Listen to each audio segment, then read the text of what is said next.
ದಾವಣಗೆರೆ ಜಿಲ್ಲಾ netball association ಹಾಗೂ amateur netball association of Karnataka ಇವರ ಸಂಯುಕ್ತಾಶ್ರಯದಲ್ಲಿ 7ನೇ ರಾಜ್ಯ ಮಟ್ಟದ ಜೂನಿಯರ್ ನೆಟ್ಬಾಲ್ ಪಂದ್ಯಾವಳಿ ಆಯೋಜಿಸಲಾಗಿದೆ ಎಂದು ದಾವಣಗೆರೆ ಜಿಲ್ಲಾ ನೆಟ್ಬಾಲ್ ಅಸೋಸಿಯೇಷನ್ ಅಧ್ಯಕ್ಷ ದಿನೇಶ್ ಕೆ ಶೆಟ್ಟಿ ಹೇಳಿದರು. ಸುದ್ದಿಗೋಷ್ಠಿಯಲ್ಲಿ ಮಾತನಾಡಿದ ಅವರು, ನಗರದ ಜಿಲ್ಲಾ ಕ್ರೀಡಾಂಗಣದಲ್ಲಿ ಫೆಬ್ರವರಿ 7 ಮತ್ತು 8ರಂದು ನಡೆಯಲಿರುವ ಪಂದ್ಯಾವಳಿಗಳಲ್ಲಿ 14 ಬಾಲಕಿಯರ ಹಾಗೂ 16 ಬಾಲಕರ ತಂಡಗಳು ಭಾಗವಹಿಸಲಿವೆ ಎಂದರು. ಫೆಬ್ರವರಿ 7ರಂದು ಸಂಜೆ 5:30ಕ್ಕೆ ಜಿಲ್ಲಾ ಉಸ್ತುವಾರಿ ಸಚಿವ ಎಸ್ ಮಲ್ಲಿಕಾರ್ಜುನ್ ಪಂದ್ಯಾವಳಿಗೆ ಚಾಲನೆ ನೀಡಲಿದ್ದಾರೆ.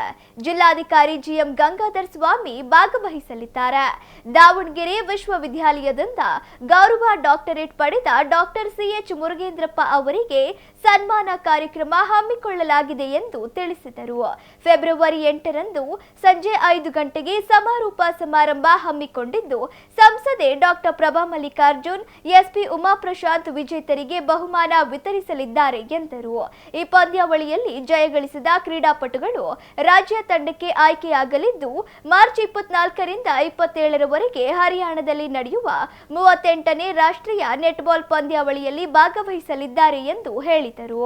ಸುದ್ದಿಗೋಷ್ಠಿಯಲ್ಲಿ ದಾವಣಗೆರೆ ಜಿಲ್ಲಾ ನೆಟ್ಬಾಲ್ ಅಸೋಸಿಯೇಷನ್ ಕಾರ್ಯದರ್ಶಿ ಆರ್ ವೀರೇಶ್, ಪ್ರಸನ್ನ ಸೇರಿದಂತೆ ಮತ್ತಿತರರು ಇದ್ದರು. ದಾವಣಗೆರೆ ರಾಜ್ಯ ನೆಟ್ಬಾಲ್ ಅಸೋಸಿಯೇಷನ್ ಹಾಗೂ ದಾವಣಗೆರೆ ಜಿಲ್ಲಾ ಅಮೇಚೂರ್ ನೆಟ್ಬಾಲ್ ಅಸೋಸಿಯೇಷನ್ ವತಿಯಿಂದ 7ನೇ ಜೂನಿಯರ್ ನೆಟ್ಬಾಲ್ ಪಂದ್ಯಾವಳಿಯನ್ನು 7 ಮತ್ತು 8 ಜಿಲ್ಲಾ ಕ್ರೀಡಾಂಗಣದಲ್ಲಿ ನಡೀತದೆ.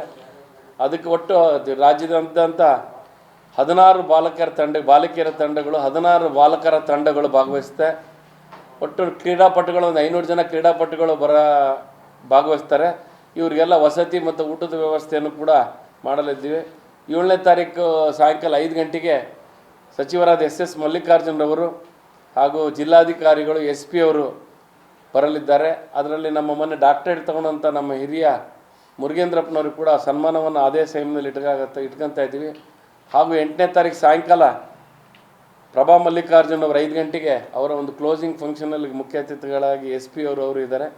ಇವತ್ತು ದಾವಣಗೆರೆಯಲ್ಲಿ ಉತ್ತಮ ಕ್ರೀಡಾಪಟುಗಳ ಆಯ್ಕೆ ಇದರಲ್ಲಿ ಕ್ರೀಡಾಪಟುಗಳಿಗೆ ರಾಜ್ಯ ತಂಡಕ್ಕೆ ಕೂಡ ಆಯ್ಕೆ ಮಾಡುವಂಥ ಒಂದು ಪ್ರಕ್ರಿಯೆ ಇದೆ. ಅದರ ಜೊತೆಗೆ ಮಾರ್ಚ್ 24ರಿಂದ 27ರ ತನಕ ಏನು ಹರಿಯಾಣದಲ್ಲಿ ನಡೆಯುತ್ತಿರುವ ನೆಟ್ಬಾಲ್ ಪಂದ್ಯಾವಳಿಗಳಲ್ಲಿ ಅವರು ಭಾಗವಹಿಸ್ತಿದ್ದಾರೆ. ಇದೆಲ್ಲ ಮಾಡೋ ಉದ್ದೇಶ ಅಂದರೆ ದಾವಣಗೆರೆ ಜಿಲ್ಲೆಯಲ್ಲಿ ಹಲವು ಕ್ರೀಡೆಗಳು ನೋಡ್ತಾ ಇದ್ದಾರೆ. ಅದ್ರ ಜೊತೆ ನೆಟ್ಬಾಲ್ ಕೂಡ ಒಂದು. ಇವತ್ತು ನೆಟ್ಬಾಲಲ್ಲೂ ಕೂಡ ದಾವಣಗೆರೆಯ ಕ್ರೀಡಾಪಟುಗಳು ಇನ್ನೂ ರಾಜ್ಯ ತಂಡದಲ್ಲಿ ಭಾಗವಹಿಸಲಿ ಅನ್ನೋಕ್ಕೋಸ್ಕರ ಇಂಥ ಕ್ರೀಡೆಗಳು ದಾವಣಗೆರೆಯಲ್ಲಿ ನಡೀತಾ ಇದ್ದಾವೆ.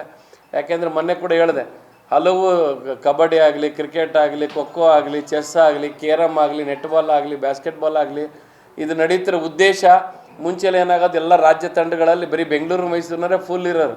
ನಮ್ಮ ಗ್ರಾಮಾಂತರ ಪ್ರದೇಶದವ್ರಿಗೆ ಇದ್ದೇ ಇಲ್ಲ. ಮುಂಚೆಲ್ಲ ಚಾನ್ಸ್ ಒಬ್ಬರೋ ಇಬ್ಬರು ಭಾರಿ ಕಷ್ಟಪಟ್ಟು ಆಗ್ತಿದ್ರು. ಆಮೇಲೆ ಕೋಚಿಂಗ್ ತೊಗೊಳ್ಳೋದು ಭಾರಿ ಕಷ್ಟ. ಬೆಂಗಳೂರಿಗೆ ಹೋಗಿ ರೂಮ್ ಮಾಡಿ ವಿದ್ಯಾಭ್ಯಾಸ ಮಾಡಿ ಖರ್ಚು ಮಾಡಿ ಹುಡುಗ ಕಷ್ಟ. ಆದ್ದರಿಂದ ಇವತ್ತು ರಾಜ್ಯದಲ್ಲಿ ನೆಟ್ಬಾಲನ್ನು ಕೂಡ ದಾವಣಗೆರೆಗೆ ತಂದು ಇಲ್ಲಿನ ಕ್ರೀಡಾಪಟು ರಾಜ್ಯ ತಂಡಕ್ಕೆ ಆಯ್ಕೆಯಾಗಿ ಅವ್ರಿಗೆ ಮೆಡಿಕಲ್ ಸೀಟು, ಇಂಜಿನಿಯರಿಂಗ್ ಸೀಟು, ಬೇರೆ ಬೇರೆ ಸೀಟುಗಳ ಜೊತೆಗೆ ಕೆಲಸ, ರೈಲ್ವೇಸು, ಬೇರೆ ಬೇರೆ ಕಡೆ ಪೊಲೀಸ್, ಇಲ್ಲೆಲ್ಲ ಕೆಲಸ ಸಿಗೋದಕ್ಕೆ ಇಂಥ ಒಂದು ಕ್ರೀಡೆ ಇವತ್ತು ಅವಶ್ಯಕವಾಗಿ ಬೇಕಾಗಿದೆ.